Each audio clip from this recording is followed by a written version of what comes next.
काली देवरानी और गोरी जेठानी की मुंह दिखाई।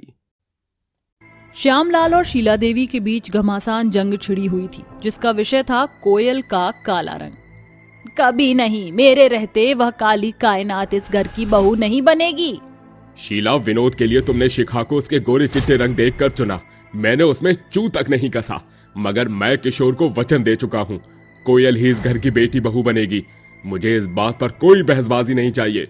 अब या तो इस घर में दोनों बहू एक साथ आएंगी या फिर इस घर में कोई शहनाई नहीं बजेगी। अपने पति श्यामलाल की बातें सुनकर शीला मन में कुड़कुड़ाती हुई कहती है, हाँ, बस एक बार उस काली कमली के कदम इस घर के चौखट के अंदर पड़ने दो, मैं उसकी जिंदगी में इतने कांटे बोऊंगी कि उसके कदम उखड़ जाएंगे।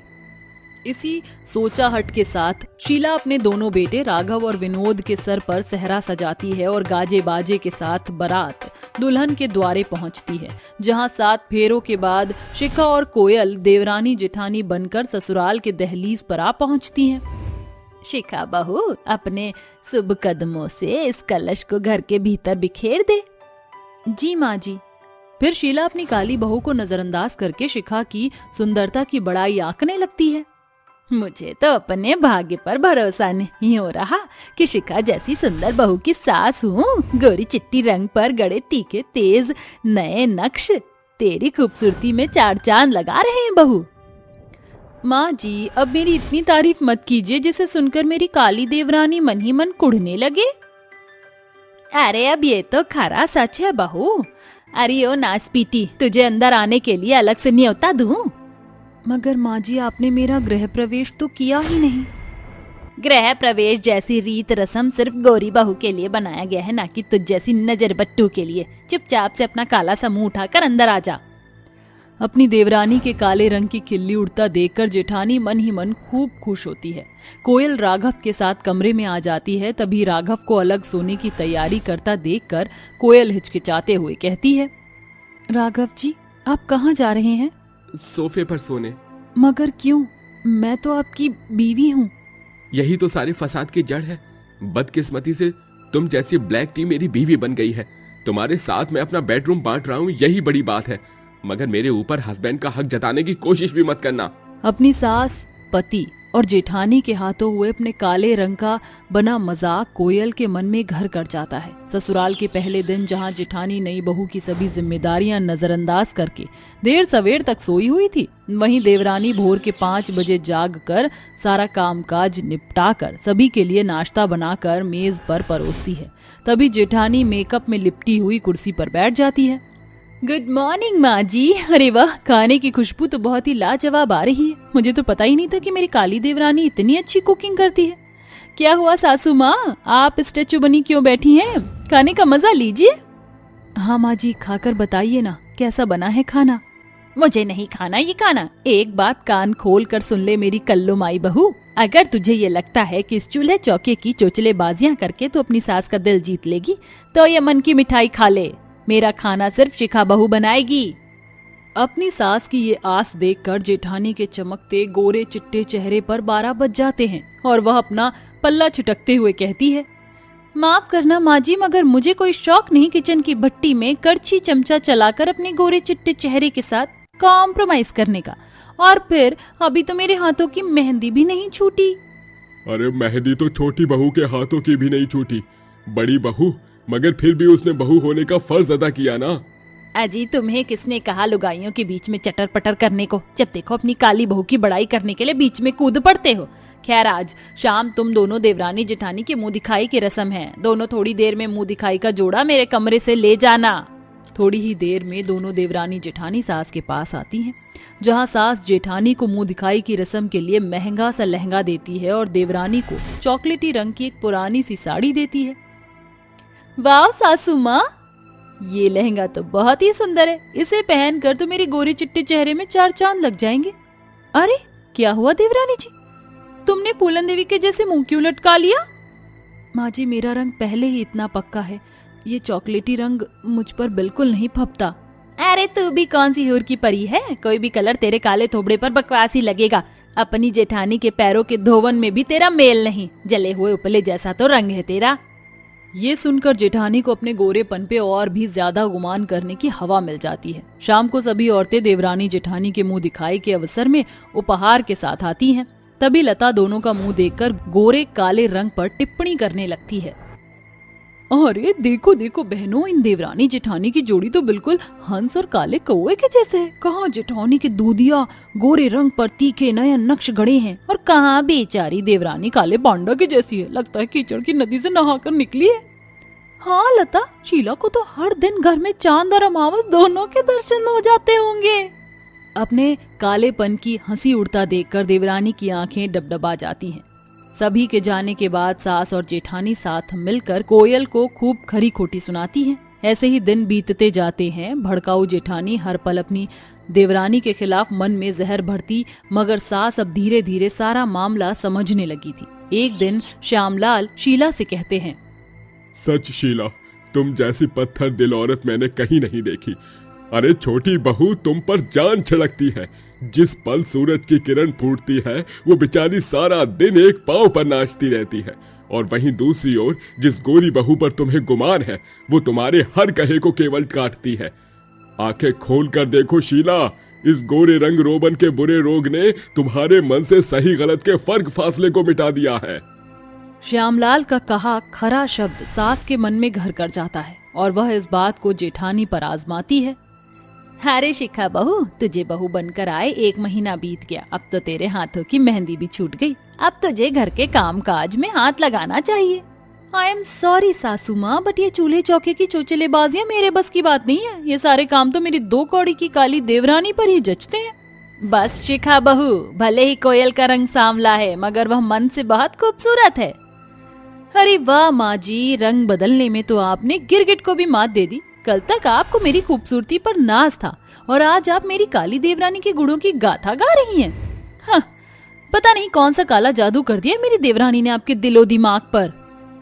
जेठानी जी, आपकी भाषा में ये काला जादू हो सकता है, मगर मेरे लिए यह प्यार है जिसे पाने के लिए मैं तिल तिल तरसती रही। मगर मेरे काले रंग के कारण सासू माँ मुझसे कटी कटी रहती थी। मैं जानती हूँ तुमने माँ जी पर जरूर कोई चिकनी चुपड़ी बातों का जादू चलाया है, क्योंकि सच तो यही है कि तुम अपनी जेठानी की सुंदरता से जलती हो। मेरी खूबसूरती तुम्हें अंदर ही अंदर खलती है। अपनी पत्नी कोयल पर शिखा को कुड़कुड़ाता देखकर राघव बीच में बोलता है, बस कीजिए भाभी, काश कि कोयल का बाहरी रूप रंग देखने के बजाय आपने इसके मन में झांक कर देखा होता। इसके मन में किसी के लिए कोई मैल नहीं। कोयल, अपने इस बेवकूफ पति को माफ कर देना। मैंने झूठी शोभा और सुंदरता की ललक में तुम पर कितनी ताड़नाएं बरसाई। मैं भूल गया था कि भली पत्नी का मोल मूंगों से भी बढ़कर होता है। ससुराल के सभी सदस्य को देवरानी के पक्ष में बोलता देखकर जेठानी के सर चढ़ा गोरेपन का गुमान चूर चूर हो जाता है और वह पछताते हुए कहती है, आई एम सॉरी कोयल, मुझे लगता था कि इंसान अपनी सुंदरता से सब कुछ हासिल कर सकता है, मगर आज तुमने ये साबित कर दिया कि इंसान की सूरत से सुंदर होना काफी नहीं, उसके मन के भले आचरण ही उसकी बेहतरता को उभारते हैं। मुझे खुशी है जेठानी जी की देर से ही सही आपको ये बात समझ आ गई। उस दिन के बाद से गोरी जेठानी और काली देवरानी एक साथ घुल मिलकर बिना किसी खटपट के हंसी खुशी रहने लगती हैं। सास बहू बनी बेस्ट फ्रेंड। आज गोदावरी देवी का मन खुशी से गदगद था। आखिरकार आज गोदावरी देवी सास जो बनी थी, घर का कोना कोना हंसी ठिठोली से जी उठा था। औरतों के झुंड में बैठी सास एक के बाद एक नई बहू की रस्में निभा रही थी। नरगिस बहू, आज से ससुराल की बागडोर तेरे हाथों में है। अब इस घर आंगन को तुझे ही संभालना है। अब अपनी सास को जिम्मेदारी से छुट्टी दे। सास बड़े ही खुश मन से अपनी नई बहू से मन की बातें खोलकर कह ही रही थी कि तभी रज्जो बीच में बोलती है, अरे इतनी भी क्या हड़बड़ी है, जो आते ही उस पर घर बार और तिजोरी की जिम्मेदारी का बोझ लाद रही है। तू जरा मेरे साथ आ। रज्जो गोदावरी की कलाई खींचते हुए उसे कोने में लाकर फुसफुसाती है, अरे सास बनने की खुशी में पगला गई है क्या? पहले कुछ दिन अपनी बहू को समझ बूझ कर तो देख। अरे ये सतयुग नहीं जो सीता गौरी जैसी बहू आएगी। घोर कलयुग का जुग जमाना है। आज की बहू चट टेढ़ी खीर है। पता नहीं पर तेरी बहू जाने क्यों पर तीखी मिर्चाई लग रही है। तू इसे ढील मत छोड़ना, वरना आसमान नापती फिरेगी नाश पीटी। अच्छा चलती हूँ। गोदावरी अपनी सखी रज्जू की राजनीति में आ जाती है और उस रात खुद से बोलती है, रज्जू की बात ने तो मेरी सोचाहट ही बदल दी। कहाँ तो मैं सोच रही थी कि अपनी बहू के साथ बेस्ट फ्रेंड बनकर रहूंगी, मगर अब उसे परखना ही पड़ेगा। अगली सुबह नरगिस सुबह उठकर सारा काम धाम खत्म करके सभी के लिए खाना बनाकर मेज पर परोसती है। अरे वाह नरगिस बहू, क्या स्वादिष्ट खाना बनाया है तूने, मन खुश कर दिया। सच नरगिस, स्वाद से लेकर मिर्च मसालों के मामले में तो एकदम माँ के जैसा नपा तुला हाथ पाया है तुमने। अब स्वाद का ज्यादा शेख ही ना बघारो तुम दोनों बाप बेटे, वरना बहू रानी का हाथ बहकते देरी ना लगेगी। अपनी सास की खटास देखकर बहू का मुस्कुराता चेहरा मुरझा जाता है। ऐसे ही हर दिन सास बहू के साथ हर छोटी बड़ी बात को लेकर खटपट किया करती थी। नरगिस बहू, ये कैसे बेढंग बर्तन मांजे है तूने? खाने में तो 10 जनों की खुराक भी अकेले खा जाती है, मगर एक बर्तन का जूठन नहीं जाता। माफ कर दीजिए माँ जी, मैंने तो बर्तन हाथ गड़ाकर मांजा खंगाला था, पता नहीं कैसे छूट गया जूठन। मैं दोबारा धो दूंगी। फिर उसी रात, नरगिस बहू कहाँ है तू? जरा यहाँ तो आ। जी माँ जी, आपने बुलाया? अरे तेरी आंखें है कि बटन? उलुल जुलुल तरीके से सफाई करती है, ऊपरी झाड़ पोछ करती है, कोने कोने का कचरा निकालने कबाड़ी वाला उठाने तो आएगा नहीं। हद होती है काम चोरी की। सास बिना रुके बहू पर कुड़कुड़ा रही थी कि तभी उसे जोरों की खांसी उठती है। माँ जी, आप ज्यादा मत बोलिए, आपकी सेहत बिगड़ रही है, चलिए मेरे साथ। बहू सास को बिछौने पर लाकर लिटा देती है और झट से डॉक्टर को घर बुलाती है। डॉक्टर साहब, मेरी सासू माँ ठीक तो है ना? देखिए, इन्हें कोई बात अंदर ही अंदर खाए जा रही है, आप इन्हें खुश रखिए। बहू अपनी सास की सेवा बाड़ी में लग जाती है। वो आठों पहर उसके खाने पीने का खास ख्याल रखती है। अब सास को भी बहू का साथ भाने लगता है। ये लीजिए माँ जी, गर्मा गर्म सूप पी लीजिए। अरे बहू, अब तो मेरी तबीयत हरी भरी हो गई है, अब तो ये कड़वे सूप का स्वाद मत चखा। इतना सारा मुझसे अकेले नहीं पिया जाएगा। ठीक है, तो हम दोनों सास बहू आधा आधा सूप मिल बांटकर पी लेंगे। दोनों सास बहू सहेलियों की तरह हंसी ठिठोली करती हुई सूप खत्म करती है। बहू के सेवा बाड़ी से गोदावरी की तबीयत टनाटन हो जाती है। ऐसे ही समय बीतता जाता है और एक सुबह, इतनी देर हो गई, अब तक बहू कमरे से बाहर नहीं आई। शायद मैंने उस पर कामों का बोझ ज्यादा ही दे दिया है। भोर की उठी सारा दिन एक पांव पर देर रात तक नाचती रहती है और आधी अधूरी नींद लेकर जाग जाती है। चल गोदावरी, आज किचन में करछी चमचा चलाने की बारी तेरी है। सास फुर्ती का फेंटा बांधे किचन में खाना बनाने लगती है। तभी खिटपिट की आवाज से बहू की आंख खुल जाती है और वो झुंझलाकर उठ जाती है। तभी उसकी नजर घड़ी पर घूमती है। मैं इतनी देर तक सोती रह गई। चल नरगिस। बहू हड़बड़ाती हुई नहा धोकर नीचे आती है, जहां सास पति और बेटे को खाना परोस चुकी थी। आजा बहू, तू भी बैठ जा। माँ जी, मुझे माफ कर दीजिए, पता नहीं आज कैसे मेरी आंख नहीं खुली और मेरे रहते आपको खाना बनाना पड़ा।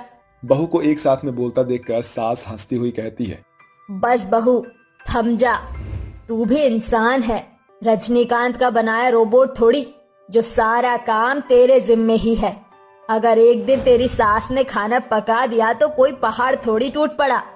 सास की मेल मिलाप भरी बातें सुनकर बहू की आंखों में खुशी के आंसू झिलमिलाने लगते हैं। बस बहू, अब अगर आंसुओं का स्वाद चख लिया हो तो सास के हाथों बने खाने का स्वाद भी चख ले। भरवा भिंडी बनाई है, तुझे बहुत भाती है ना? मगर माँ जी, आपको मेरे पसंद के बारे में कैसे पता? क्योंकि तू मेरी बेस्ट फ्रेंड बन गई है बहू, इसीलिए तेरे साथ रहकर इतना तो पता चल ही गया है। अब खाकर बता कैसा बना है। बहुत अच्छी भरवा भिंडी बनाई है माँ जी आपने। ये मेरी खुशनसीबी है जो मुझे सहेली जैसी सास मिली। आज मेरे मन के अंदर का सारा खौफ खत्म हो गया। भाई वाह, सास बहू को दो धारी तलवार बनता तो देखा था, मगर आज जो है बेस्ट फ्रेंड बनते पहली बार देखा है। बस करो तुम दोनों बाप बेटे, हम सहेली सास बहू को नजर ना लगाओ। ऐसे ही समय गुजरता जाता है और दोनों सास बहू सहेली की तरह हर दिन बिना किसी खटपट के खुशी से बिताती रहती थी। वो हर काम मिल बांट कर करती थी, मगर कुछ ही दिनों बाद दोनों सास बहू एक साथ बीमार हो जाती हैं। माँ, क्या बात है? आप सास बहू में तकरार हुई है क्या? जो किचन कदम सुना पड़ा है। लगता है आज हम बेचारे बाप बेटे को कुछ खाने को नहीं मिलेगा। अरे नहीं बेटा, बहू का तन बदन बुखार के मारे भट्टी के जैसे धधक रहा है और मेरी भी तबीयत ढीली है। अब ऐसे में बहू पर कामों का बोझा थोपना भली बात नहीं। आज बाहर से खाना मंगा लो। वो क्यों भला भाग्यवान, हमारे रहते बाहर से खाना। आज खाना सास बहू के पति पकाएंगे। मगर मगर कुछ नहीं माँ। जब सास बहू का तकरार भरा रिश्ता बिना नोक झोंक या खटपट किए खुशी से बेस्ट फ्रेंड बनकर रह सकते हैं, तो हम एक दिन के लिए जोरू का गुलाम बनकर क्यों नहीं रह सकते? ये सुनकर सास का सीना खुशी से चौड़ा हो जाता है, जिसके बाद दोनों के पति खुशी से रसोई में खाना पकाते हैं और सास बहू सोफे पर बैठकर उन्हें फरमाइश पेश करती हैं। पिताजी, इन बेस्ट फ्रेंड सास बहू के चक्कर में हम बाप बेटे थे, आज बावर्ची बन गए हैं। मगर बेटा, अगर साल के 12 महीने ये सास बहू हमारी छोटी छोटी खुशियों का ख्याल रख सकती हैं, तो एक दिन के लिए हम बावर्ची बन के घर में खाना नहीं बना सकते हैं क्या? देख रही है माँ जी, हम सास बहू बेस्ट फ्रेंड क्या बनी। ससुर जी और रंजीत हमें देख रसोई में खड़े हैं। सो तो है बहू, काश की हर घर की सास बहू सहेलियां बनकर रहती, तो सास बहू के बिगड़ते बदलते रिश्तों का सिलसिला खत्म हो जाता। ऐसे ही आगे भी गोदावरी और नरगिस बेस्ट फ्रेंड सास बहू बनी रहती हैं और उन्हें देखकर कई सास बहू के बिखरे रिश्ते भी सिमटने लगते हैं। नई काली बहू का जादुई खाना। आंखों में आंसू लिए माधुरी टूटे मन से अपने पिता बैजू से कहती है, बाबूजी, मुझे ब्याह नहीं करना। आप मंदा जी को मना कर दीजिए। मगर क्यों बिटिया, तू तो भली भांति जानती है कि हम इस गरीबी में कैसे बदतर दिन काट रहे हैं। ऊपर से तेरा ये श्यामला रंग तेरी शादी ब्याह में अड़चन बनता आया है। हर हित पाहुन तेरे काले रंग का ठट्ठा उड़ाकर तुझे ठुकरा कर चल देते हैं। इस बार ईश्वर की दया से इतना सुनहरा रईस रिश्ता मिला है, फिर दहेज के दाम में उन्होंने एक आना भी नहीं मांगा। फिर तू ब्याह करना क्यों नहीं चाहती बेटा? क्योंकि बाबूजी, लाख कोशिश के बावजूद मैं चाहकर भी जायकेदार खाना नहीं बना पा रही हूँ। कभी रोटी टेढ़ी मेढ़ी हो जाती है, तो कभी दाल जल जाती है, तो कभी सब्जी नमक मसाले के मारे माहुर हो जाती है। इसके चलते शादी के बाद मेरी सास मुझे बेढंगी बहू का ताना बाना देगी। माधुरी बेटी, इतनी बेचैन ना हो। अभी तो तेरे ब्याह में महीना भर की देरी है, तब तक तू सीख जाएगी। तेरे बाबूजी को पूरा यकीन है तुझ पे। बैजू की बात सुनकर माधुरी खाना बनाने की कोशिश में लग जाती है। इस बीच महीने भर का मंजर खत्म हो जाता है और शादी का दिन आता है। माधुरी की शादी मंदा के बेटे अवधेश से हो जाती है। यहाँ से शुरू होता है काली नई बहू के ससुराल का सफर। रिपना बहू घर की रीत रिवाज के हिसाब से घर की बड़ी बहू छोटी बहू का स्वागत करती है। आगे बढ़कर बहू का स्वागत करो। यही दिन देखना बाकी रह गया था कि मैं अपने सुंदर हाथों से अपनी काली देवरानी का स्वागत करूं। आइए देवरानी जी, ससुराल में आपका स्वागत है। जी जेठानी जी।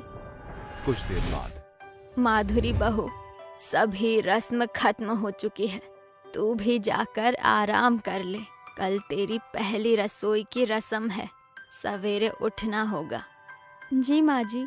पहली रसोई की रस्म के मारे बेचारी काली बहू सारी रात बदरा की ओर ताकती हुई बिहान कर देती है। सवेरा हो चुका है, आज मेरी पहली रसोई है, जल्दी से झाड़ बहार करके नहा लेती हूँ। माधुरी समय से सारा काम निपटा कर रसोई घर में हाजिर हो जाती है। तभी उसकी सास कहती है, सुन बहू, आज तू खाने में कचौरी छोले और खीर बना दे और मेरे लिए बस सादी रोटी और दाल बना देना। इसके बाद मंदा खाने की मेज पर जाकर बैठ जाती है और रिपना कहती है, क्या बात है देवरानी जी, माँ जी की फरमाइश सुनकर आपका चेहरा फीका क्यों पड़ गया? जेठानी जी, मुझे नमक मिर्च का अंदाज मालूम नहीं, समझ नहीं आ रहा इतना सब कुछ कैसे बनाऊंगी। बस इतनी सी बात, एक काम करो, कुकर में छोले उबालने को बिठा दो। 10-12 सीटी में उबल जाएगा। और कचौड़ी के मैदे में नमक ज्यादा डालना, मैदे में खपत ज्यादा होती है। काली बहू की कमी का फायदा उठाकर रिपना जानबूझकर उसका खाना खराब करने के लिए उलूल जुलूल तरीका बताती है। माधुरी उसी हिसाब से खाना पकाकर सभी के बीच परोसती है। अब आएगा मजा। माँ जी, शुरू कीजिए। मंदा बारी बारी से काली बहू के बनाए खाने को चखने लगती है और फिर आथू, बेड़ा गर्ग हो तेरा। अरे ये खाना बनाया है या खिलवाड़ किया है? सारे छोले तरी में घुल मिल गए हैं, उस पर से नमक के मारे माहूर है। रोटी और कचौड़ी एकदम आड़ी टेढ़ी बनाई है। खीर तो एकदम बकबकी लग रही है। मेरी ही मति मारी गई थी जो मैं ऐसी बहू ले आई, जो ना रूप की धनी है ना गुड़ की भरी है। सास की जली कटी बातें सुनकर बेचारी बहू फफक फफक कर रोते हुए रसोई घर में आकर कहती है, हे माँ अन्नपूर्णा, मेरे अथक प्रयास के बावजूद भी मेरे हाथों से अच्छा खाना क्यों नहीं पक पाता। अचानक माँ अन्नपूर्णा काली बहू की नजरों के साझे प्रकट होती है, जिन्हें देखकर माधुरी कहती है, हे देवी, आप कौन हैं? माधुरी, मैं माँ अन्नपूर्णा हूँ। जो टूटे पीसे मन से माँ अन्नपूर्णा को पुकारता है तो मुझे आना ही पड़ता है। माँ अन्नपूर्णा, मैं क्या करूँ? अपने हाथों से जो भी खाना पकाती हूँ वो खराब बनता है। शायद मेरे कालेपन का परछावा पड़ने के कारण सब बिगड़ जाता है। कुछ करो माँ। शांत हो जाओ माधुरी, मैं तुम्हें वरदान देती हूँ कि मेरा नाम लेकर अब से तुम अपने हाथों से जो भी पकाओगी वो जादुई खाने में बदल जाएगा। मगर ध्यान रहे, ये राज कोई जानने ना पाए, वरना खाने से जादुई होने का असर टूट जाएगा। इसी के साथ माँ अन्नपूर्णा अंतर्ध्यान हो जाती है और इस शाम माधुरी माँ अन्नपूर्णा का नाम लेकर खाना पकाती है। जय माँ अन्नपूर्णा। इस जादुई खाने को खाकर माँ जी और मेरे बीच हुए सभी गिले शिकवे मिट जाएंगे। जैसे ही खाना बनकर तैयार होता है, एक रोशनी खाने में समा जाती है, जिसके साथ वो जायकेदार जादुई खाने में बदल जाता है। फिर माधुरी खाना मेज पर लगाती है। तभी रिपना बीच में तारीफबाजी करते हुए कहती है, अरे माधुरी, सवेरे माँ जी को अपना बेढंग खाना खिलाकर मन नहीं भरा, जो सांझ को फिर उनके मुंह का स्वाद बिगाड़ना चाहती हो। अरे ले जा अपना उलुल जुलुल खाना, इसे देखकर ही मेरी भूख मर गई है। माँ जी, मैंने बड़े प्यार से बनाया है ये सब, एक बार चख कर देखिए, एक बार चख कर देखिए मेरी खातिर। जैसे ही मंदा अपनी काली बहू के हाथों द्वारा बनाया गया जादुई खाना खाती है तो वो खुद को खाने की बड़ाई करने से रोक नहीं पाती। वाह बहू, मजा आ गया। क्या जायकेदार खाना बनाया है, मन खुश हो गया ये खाना खाकर। हाँ माधुरी, सचमुच क्या लाजवाब खाना बनाया है तुमने, तुम्हारे हाथों में तो जादू है। ये सुनकर माधुरी मुस्कुराते हुए मन ही मन कहती है, अब इन्हें क्या पता, जादू खाने में है। उस रोज के बाद काली बहू के हाथों बने जादुई खाने ने सभी का मन मोह लिया। अब तो हर दिन मंदा अपने मुंह से काली बहू के जादुई खाने की बड़ाई करते नहीं थकती। माधुरी बहू, जरा यहाँ तो आना। जी माँ जी, कहिए। वो आज सांझ मेरी कुछ सहेली तुझे देखने आ रही है, उनके लिए बढ़िया कुछ बना लेना। इसी के साथ माधुरी रसोई घर का रुख करती है। एक काम करती हूँ, मटर मशरूम की सब्जी और पालक पनीर के पकोड़े बना लेती हूँ, साथ में कचौड़ी कर दूंगी। माधुरी झटपट से खाना पका लेती है और कहती है, जय माँ अन्नपूर्णा, जल्दी से जादुई खाने में बदल जाओ। काली बहू के ऐसे कहते ही वो खाना जादुई खाने में बदल जाता है। तभी रिपना वहाँ आती है। माधुरी माँ जी की सहेली आ चुकी है, उन्हें पानी दे आओ। जी जेठानी जी।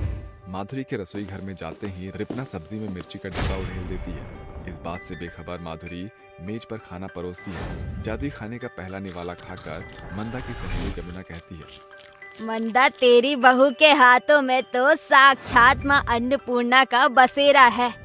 इतना बेनजीर खाना बनाया है कि जी करता है उंगलियां चाट जाऊं। ये सुनकर रिपना कुड़कुड़ाने लगती है। ये कैसे मुमकिन हुआ? जमुना चाची के मुंह से धुआं निकलने की बजाय काली बहू के खाने की बड़ाई निकल रही है।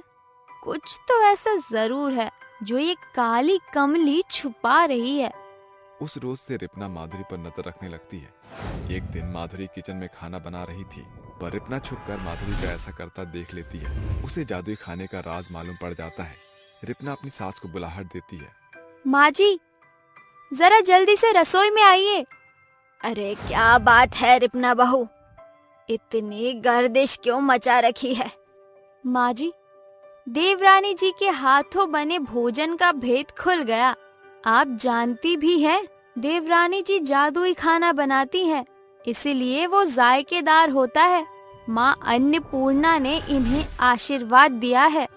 रसोई घर का राज खुलता देखकर काली बहू की आंखों में आंसू भर जाते हैं और वो बोलती है, जेठानी जी, आपको मेरे जादुई खाने का राज पता चल गया। अब मेरे हाथों का खाना फिर से बिगड़ने लगेगा और मजबूरन मुझे फिर से माँ जी के ताने बाने सुनने होंगे। बेबस काली बहू के दिल में बसा बेढंगा खाने का खौफ देखकर मंदा का दिल भर आता है और वो कहती है, ना बहू, रो मत।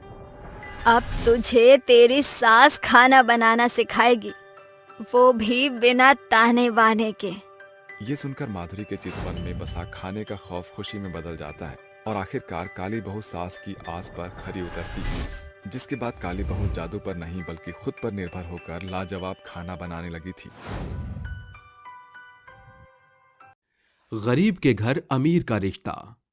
कुसुम बहुत ही गरीब थी, जिसने अपने पति के जाने के बाद बड़ी मुश्किलों से अपने दोनों बच्चे रितिका और शिवम को पाल पोस कर बड़ा किया था। वो सिलाई का काम करती थी। उसके दोनों बच्चे 18 वर्ष से ऊपर थे। वहीं एक दिन कुसुम कहती है, रितिका, अब तू बड़ी हो गई है, इसलिए मैं सोच रही हूँ तेरी शादी करा दूं। कल से तेरे लिए रिश्ता देखने लगूंगी। माँ, आपको छोड़कर जाने का मेरा बिल्कुल मन नहीं करता। कैसे रहोगी? भूल मत, तू मेरी कोई इकलौती औलाद नहीं है, तेरा भाई भी है, वो मेरा ख्याल रख लेगा। मेलोड्रामा कहीं की, मुझे छोड़कर तो तुझे एक ना एक दिन अपने ससुराल जाना ही होगा। हाँ माँ, पर आप मेरी शादी कैसे करोगी? हम तो इतने गरीब हैं कि सही से शादी भी ना हो पाए या अच्छे लड़के ना मिले। गरीबी में शादी करने से अच्छा ससुराल नहीं मिलता। तू बिल्कुल चिंता मत कर, तेरी माँ हर चीज जांच परख कर ही तुझे अच्छे ससुराल भेजेगी, और जो मैंने गरीबी के दिन काटे हैं वह तुझे नहीं सहने दूंगी। माँ, मैं हूं ना दीदी की शादी के लिए, मैं पैसे जोड़ूंगा। और मैं तो हूँ ही, ज्यादा काम कर लूंगी सिलाई का। आप दोनों मेरे लिए इतनी मेहनत करोगे और मैं यूं ही बैठी रहूंगी? मैं भी जब तक कुछ काम कर लूंगी जिससे आपको मेरी शादी करने में आसानी हो जाएगी। ठीक है, लेकिन रिश्ता पक्का होने के बाद तू घर से बाहर नहीं निकलेगी। ठीक है माँ। अगले दिन ही कुसुम अपने पड़ोसन पूजा से अपनी बेटी के रिश्ते की बात करती है, जहां वो उसे एक रिश्ता बताती है। अगले हफ्ते ही रमन नाम का एक सुंदर लड़का उसकी माँ के साथ कुसुम के घर आता है, जहां वो सारी बातें कर लेते हैं। लड़की उन्हें पसंद आ जाती है तो रमन की माँ दिशा कहती है, अजी देखिए, हमारा बेटा कितना होनहार है, एमए किया है इसने, अब इतना खर्चा किया है तो यूं ही तो शादी कर नहीं देंगे इसकी। तो बस दहेज में 4 लाख रुपए देना और एक सोने की अंगूठी, और कुछ भी नहीं चाहिए हमें। हाँ, मैंने इतनी मेहनत की है तो शादी में मुझे तो कुछ मिलना चाहिए ना। आपको शर्म नहीं आती दहेज मांगते हुए? आप जानती है ना, दहेज मांगना और देना दोनों ही गलत है आज के समय में। और दूसरी बात, आप अपने बेटे की शादी करा रही हैं या मेरे पास उसे बेचने आई हैं जो उसका मोल हमसे लेंगी? 100% सही कहा मेरी बेटी ने। बस इतनी कीमत थी आपके बेटे की? 4 लाख? हाय हाय दैया, लड़की और लड़की की माँ की जुबान देखो कितनी तेज चलती है। अरे ये तो आजकल का रीति रिवाज है, और ऐसे कैंची की तरह जुबान चलाने वाली बहू तो मुझे नहीं चाहिए। चल बेटा यहाँ से, शौक से जाइए। इसके बाद वो कुसुम अपनी बेटी के लिए और भी बेहतरीन अमीर घर के रिश्ते देखती है, लेकिन उन सब का मुंह दहेज के लिए ही खुलता है। 3 महीने बीत जाते हैं। कुसुम उसके लिए अच्छे रिश्ते देखती है। वहीं शिवम छोटे बच्चों को ट्यूशन पढ़ाकर पैसे जमा करने की कोशिश करता है, और रितिका भी एनजीओ में गरीब लोगों की सहायता करते हैं। उन पैसों को वो धीरे धीरे जोड़ने लगते हैं। पैसे जोड़ने के चक्कर में एक एक रोटी खाने लगते हैं। हर चीज में बचत करते हैं। मोमबत्ती जलाकर रहते हैं, चूल्हे पर खाना पकाते हैं, रोटी से ज्यादा अधिकतम चावल पकाया करते हैं। माँ, मेरी शादी के लिए आप सब कितना खाने पीने में परहेज कर रहे हैं, कम खाकर बचत कर रहे हैं। मुझे बिल्कुल अच्छा नहीं लग रहा कि आप पेट भर खाना भी नहीं खा पाते। और मेरा छोटा भाई बच्चों को पढ़ाकर कितनी मेहनत करता है। दीदी, आपकी शादी अच्छे से हो जाएगी तो माँ का मन हल्का हो जाएगा। रही बात मेरी, बस मैं आपसे छोटा हूँ, अगर बड़ा होता तो बहुत कुछ करने की कोशिश करता। हाय, मेरे दोनों बच्चे कितने समझदार हैं, जो मेरे मन को भी समझते हैं और इस स्थिति को भी। रितिका बेटी, तू देखना, एक दिन तेरा बहुत अच्छे अमीर घर में रिश्ता होगा। एक शाम आशुतोष का रिश्ता रितिका के लिए आता है और वो कहता है, रितिका जी पसंद है वैसे मुझे। क्या आप मुझसे बिना दहेज की शादी करेंगे? क्या? मैं अकेला अनाथ हूँ, मैंने अपने बलबूते पर सब कुछ हासिल किया है, दहेज तो लूंगा ही। क्या आप भी बाकियों के जैसे ही निकले? सोचा था अकेले हो तो रिश्तों की इज्जत होगी, पर नहीं, आप भी दहेज के लालची हैं। आप ऐसा सोच सकती हैं। ये कहते ही आशुतोष वहां से चला जाता है। वक्त बीतता है, सभी अपने काम पर ध्यान देते हैं। वहीं एक अमीर लड़का ऋषभ रितिका के एनजीओ में पैसे डोनेट करने आता है। जब रितिका बच्चों की मदद करती है, ऋषभ उसे देखता ही रह जाता है, या ये कहो तो उसे लव एट फर्स्ट साइट हो जाता है। अब वो अक्सर रितिका पर नजर रखता है, उसके हर चीज महसूस करता है और हिम्मत करके एक दिन बात भी कर लेता है तो कहता है, लगता है आप बच्चों से बहुत प्यार करती हो और सबकी हेल्प भी करती हो। आप सच में बहुत अच्छी हो। बट आपको कैसे पता? क्योंकि मैं काफी समय से यहाँ आ जा रहा हूँ और अक्सर मैंने आपको देखा है, इसलिए। जी शुक्रिया। वैसे आपका नाम क्या है? मेरा नाम ऋषभ है और आपका नाम रितिका, राइट? जी बिल्कुल। तभी एक बच्चे की चोट लग जाती है। दोनों उसे हॉस्पिटल ले जाते हैं, जहां उन दोनों की बातचीत, नजदीकियां और बढ़ती हैं। 3 महीने गुजर जाते हैं, दोनों ही एक दूसरे को पसंद करने लगते हैं। वहीं दूसरी ओर कुसुम अपनी बेटी का रिश्ता ढूंढते ढूंढते हताश होकर कहती है, मैंने अपने बच्चे के लिए कितना कुछ सोच रखा है। जो मैंने अपने जीवन में जिया है वो मैं अपनी बेटी को नहीं जीने दूंगी। मैं उसका रिश्ता अमीर घर में करूंगी। किसी का दीन ईमान है ही नहीं कि बिना दहेज की लड़कियों को अपनाए। आजकल का समाज कैसा हो गया है। माँ, आपको और परेशान होने की जरूरत नहीं है। मेरी नजर में एक लड़का है और हम दोनों एक दूसरे को बहुत पसंद करते हैं और शादी करना चाहते हैं, और वो मेरे एनजीओ का है। सच बेटा? कहाँ मिला वो तुझे? रितिका कुसुम को ऋषभ के बारे में सब कुछ बता देती है, जिसके बाद उन दोनों की माँ आमने सामने बैठकर शादी की बात करती हैं। तो ऋषभ की माँ उषा कहती है, देखिए, हमारे बच्चे एक दूसरे से प्यार करते हैं, इस खातिर मुझे आपसे कोई दहेज नहीं चाहिए, और हम अमीर हैं, हमें जरूरत भी नहीं है। लेकिन मेरे इकलौते बेटे की शादी में धूमधाम से चाहती हूँ, तो बस उसका खर्चा अच्छे से करिएगा, क्योंकि हमारा भी कोई स्टैंडर्ड है। मैं आपको कुछ पैसे देती हूँ, बाकी आप अपना जोड़ लेना। जी मैं बिल्कुल आपकी बात समझती हूँ, आप चिंता मत करिए। शादी बहुत धूमधाम से होगी, किसी चीज की कोई कमी नहीं होगी। इस तरह दोनों बहुत खुश हो जाते हैं। कुसुम की बेटी की शादी में कोई कसर न रहे, इसलिए वो और ब्लाउज सूट सिलने लगती है। वहीं शिवम बच्चों को ज्यादा घंटे पढ़ाता है और रितिका घर में रहती है। अगले दिन रितिका की हल्दी का फंक्शन बहुत धूमधाम से होता है, जहां नाच गाने हो रहे थे। सभी ने पीले रंग के कपड़े पहने थे। फिर अगले दिन मेहंदी का फंक्शन होता है, जहां उसकी सास शगुन की मेहंदी देती है और सबने हरे रंग के कपड़े पहने थे। रितिका का भाई उसके लिए ढोल बजा रहा था। दीदी, आप खुश तो हो ना? कैसा लगा आपको ये फंक्शन? बहुत खुश हूँ वीरे। आखिर मैंने जो चाहा था वही मेरी बेटी को मिल रहा है। बहू देखना, बहुत अच्छे से ये मेहंदी रचेगी, क्योंकि ये ऑर्गेनिक मेहंदी है, कोई टिच्ची मुच्ची नहीं। पर आपने जिस तरीके के साथ सजावट कराई है वो बहुत अच्छी है, कोई कह ही नहीं सकता कि आप गरीब हैं। जी शुक्रिया, ये डेकोरेशन मेरे बेटे ने कराई है। अरे मैं तो भूल गई, ये शादी का जोड़ा और कीमती गहने हैं। इसे पहनकर मेरी बहू बिल्कुल शहजादी जोधा बेगम लगेगी। ये देखकर उषा चली जाती है। महंगा शादी का जोड़ा देखकर दोनों हैरान रह जाते हैं। अगले दिन अच्छे स्टाइलिस्ट मेकअप आर्टिस्ट से रितिका तैयार होती है और कुसुम अपनी बेटी की शादी एक बहुत बड़े बैंक्वेट हॉल में करवाती है, जहां दूल्हा दुल्हन का पहले फोटोशूट होता है और पूरे रीति रिवाज के साथ उनकी शादी होती है, जिसके बाद सब लोग वहां का बेहतरीन खाना खाते हैं और विदाई के समय जब रितिका कार में बैठती है तो रोते हुए कहती है, माँ थैंक यू सो मच मेरी इतनी अच्छी शादी कराने के लिए। मैंने कभी सोचा ही नहीं था कि मेरी इतनी बढ़िया तरीके से शादी होगी। मेरी प्यारी सी बच्ची, ये तो तेरे भाग्य में था। अब तू खुशी खुशी अपना नया परिवार बसा। इस तरह एक गरीब घर की बेटी अमीर घर में रिश्ता करके बहुत अच्छे से अपना जीवन व्यतीत करती है। गरीब माँ बेटी और जादुई कंगन नदी पेड़। मैदान में कंगन कंपटीशन चल रहा था। तभी गहना अपने हाथों में पहने हुए कंगन को खनकाते हुए गाती है, चूड़ी मजा न देगी, कंगन मजा न देगा, तेरे बगैर साजन, तेरे बगैर साजन, सावन मजा न देगी। देख लेना कंगना, आज के कंगन कंपटीशन की विजेता तो मैं ही होंगी। गहना के बाद जैसे ही कंगना की बारी आती है, वो अपने खाली हाथों को देखकर उदास हो जाती है। तभी मौके का फायदा उठाकर गहना उसे चिढ़ाते हुए कहती है, हाय रे कंगना, अब क्या करेगी तू? तेरी गरीब माँ के पास तुझे पीतल के कंगन पहनाने के भी पैसे नहीं है। पूरी की पूरी ठन गोपाल है क्या तेरी माँ के पास?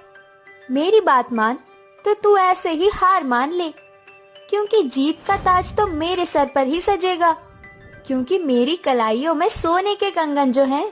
सभी के आगे अपना मजाक बनता देखकर कंगना की आंखों से बहते आंसू संभाले नहीं संभल रहे थे।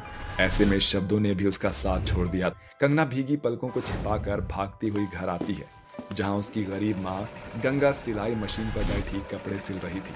तभी कंगना अपने कान बंद करते हुए गुस्से का गुबार अपनी माँ पर फोड़ते हुए उसे फटकारती है, बस माँ, बंद करो इस खिटपिट की आवाज को।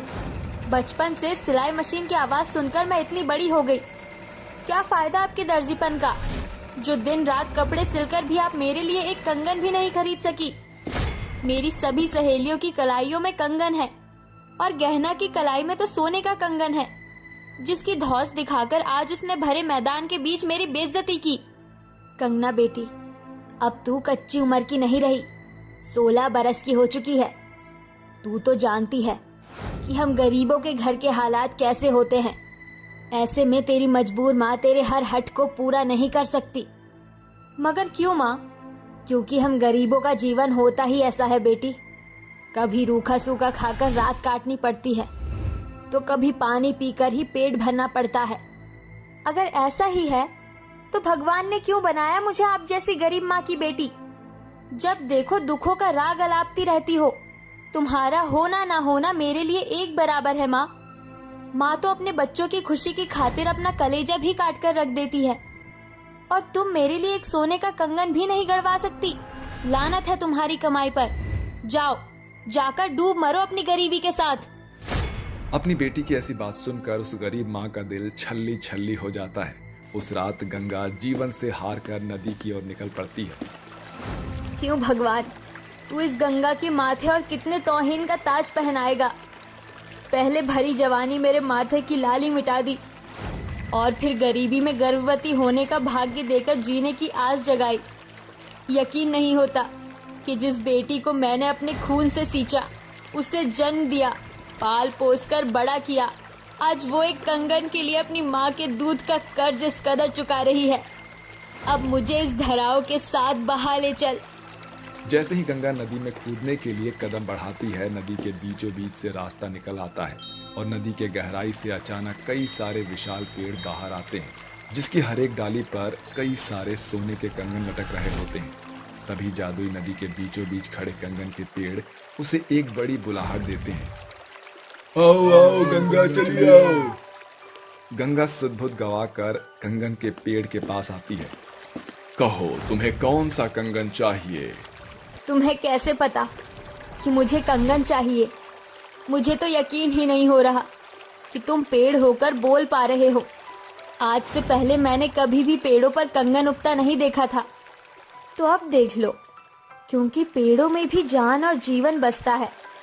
बस फर्क सिर्फ इतना है कि पेड़ इंसानों की तरह चल फिर नहीं पाते, मगर हम जादुई कंगन के पेड़ हैं। वो तो बस हमने लालची लोगों से बचने के लिए इस जादुई नदी के बीच बसेरा बनाया है। कहो तुम्हें कौन सा कंगन चाहिए? बस मुझे मेरी बेटी के लिए सिर्फ एक सोने का कंगन चाहिए। फिर तो मेरा साथी सुनहरा तुम्हें सोने के कंगन देगा, क्योंकि मैं तो चांदनी हूँ। चांदी और कांसे के कंगन देती हूँ। एकाएक सोने के कंगन से लदा लहलहाता पेड़ गंगा की ओर झुक जाता है और गंगा एक कंगन ले लेती है। तुम्हारा बहुत बहुत शुक्रिया मेरी मदद करने के लिए। शुक्रिया की कोई बात नहीं। जब भी तुम्हें मदद चाहिए भोर के पहले पहर यानी कि 4 बजे यहाँ चली आना, क्योंकि केवल उसी पहर ये नदी जादुई होती है और कंगन का पेड़ बाहर आता है। गंगा कंगन लेकर घर चली आती है और अगली सुबह कंगना सोने का चमचमाता कंगन देखकर खूब खुश होती है। अरे वाह माँ, तुमने तो कमाल ही कर दिया। मेरी खुशी की खातिर सोने का कंगन खरीद कर ले आई। नहीं कंगना, तेरी गरीब माँ को ये कंगन जादुई नदी के अंदर बसे कंगन के पेड़ से मिला है। जादुई नदी में बसे कंगन के पेड़ का जिक्र सुनकर कंगना के कान खड़े हो जाते हैं और वो वहां जाने की जिद करते हुए कहती है, माँ, मैं भी उस जादुई नदी में बसे कंगन के पेड़ को पास से देखना चाहती हूँ। ठीक है कंगना, मगर हमें कल रात के भोर के पहले पहर तक इंतजार करना होगा। अगली रात जब अंधेरा पसरा होता है तभी दोनों माँ बेटी दबे पांव जादुई नदी की ओर निकल पड़ती है। जहाँ बना रास्ता नदी से होते हुए उसे गहराई में तने खड़े कंगन के पेड़ के पास खत्म होता है, जहाँ पेड़ों पर लहलहाते हुए कंगन की खनखनाहट पूरे नदी में कलरव कर रही थी। आओ आओ जादुई नदी नगरी के कंगन के पेड़ तुम्हारा स्वागत करते हैं। ये तो कमाल हो गया। मैंने तो कभी सपने में भी नहीं सोचा था कि मुझे कंगन का पेड़ देखने को मिलेगा, वो भी इस गहरी नदी में। कंगना, मैं हूँ चांदनी। कहो, तुम्हें कौन कौन सा कंगन चाहिए, सोने का या चांदी का? मुझे सोने और चांदी दोनों कंगन चाहिए। हमारा घर फूस का है जिसके ढहने की कोई खबर नहीं है। मैं मेरी माँ के लिए एक अच्छा घर चाहती हूँ, इसलिए इन सोने के कंगनों से सुनार का काम शुरू करूँगी। हाँ हाँ, क्यों नहीं। अगर इन कंगन से बात बनती है तो ये भली है। एकाएक कंगनों से लदी हुई सारी डाली उसकी ओर झुक जाती है और कंगन की खरी चमक कंगना की आंखों में झिलमिला उठते हैं, जहां से वो उन्हें तोड़कर सवेरा छटने से पहले अपने गांव वापस लौट आती है और सोने के कंगन बेचने का कारोबार शुरू कर देती है, जिससे बहुत ही जल्द उनकी गरीबी की रेलगाड़ी पटरी से बदल जाती है। देखो माँ, उस जादुई नदी में बसे कंगन के पेड़ से हमारे घर की कमी घटी दूर हो गई और मेरी कलाई में सोने के कंगन पहनने का अधूरा सपना भी सच हो गया। हाँ कंगना, ये सब उस जादुई नदी की ही देन है। दोनों अभी बातें ही कर रही थी कि शंभू मदद की आस लिए उनके घर आता है। अरे माँ देखो, शंभू काका आए हैं। अरे शंभू भाई साहब, आप यहाँ? गंगा, मुझ गरीब बाप की पगड़ी बचा लो। कल मेरी गुंजा की शादी है, मगर मेरे पास एक पाई नहीं है। सभी सूदखोरों का किवाड़ खटखटाया, मगर सभी ने हाथ खड़े कर दिए। मदद करो, मेरी बेटी की बारात लौटने से बचा लो गंगा, बचा लो। ऐसा कहते हुए शंभू फूट फूट कर रो पड़ता है। शंभू भाई साहब, संभालिए खुद को। मैं आपको भरोसा दिलाती हूँ कि कल का सूरज उगने से पहले हालत आपके बस में होंगे।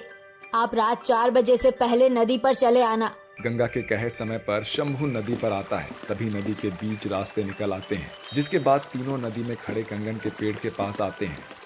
अरे बाप रे, ये कैसा पेड़ है जिस पर सब्जी के बजाय सोने के कंगन उगते हैं? हाँ, क्योंकि हम कंगनों के जादुई पेड़ हैं, जो लाचार लोगों की मदद के लिए इस जादुई नदी में जड़े जमाए हुए हैं।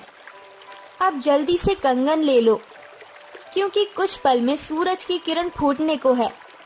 शंभू सोने चांदी के कंगन लेकर गंगा और कंगना के संग गांव लौट आता है। शुक्रिया गंगा, आज तुमने एक गरीब पिता की पगड़ी उछलने से बचा ली। बहुत बहुत शुक्रिया। भाई साहब, शुक्रिया तो उस जादुई नदी का कीजिए भाई साहब, जिसने आपको जग हसाई से बचा लिया। जाइए, शादी की तैयारियां कीजिए, क्योंकि आज आपकी नन्ही सी कली के कलाई में कंगना खनकने जा रहा है। इस तरह गंगा और कंगना लगातार लाचार लोगों की मदद करती हैं। गरीब गंगा ने कहाँ सोचा था कि जादुई नदी के कंगन के पेड़ से उसके अंधियारे बुझे जीवन में बड़ी लौ बनकर जल उठेगी, जो अपने साथ साथ बाकियों के जीवन को भी रोशनी से भर देगी।